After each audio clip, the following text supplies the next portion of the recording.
কারণ এই অন্তর্বর্তী সরকারের অধীনে এই এত বড় একটা দুর্ঘটনা এটা পৃথিবীর ইতিহাসে নাই, যে একটা রাজনৈতিক দল এবং একটা রাজনৈতিক দলের সে চেয়ারম্যান, তাকে এভাবে অতর্কিত হামলা করা এটা মানুষের কাজ না। এবং সেখানে দেখা গেছে পুলিশ, আর্মি এবং ওই ওই জাতীয় পার্টির লোকজন, তারপর কিছু অনুপ্রবেশকারী সবাই একত্রিত হইয়া তাকে এভাবে তার উপরে হামলা করছে।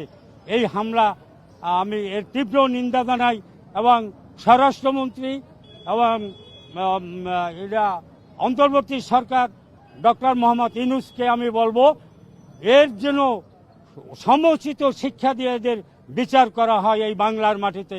যদি এই বিচারই না হয় তাই বাংলার মাটিতে অনেক কিছু ঘটে যাবে।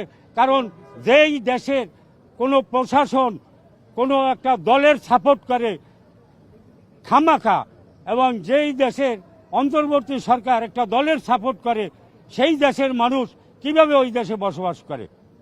এটা খুব মর্মান্তিক বিষয়।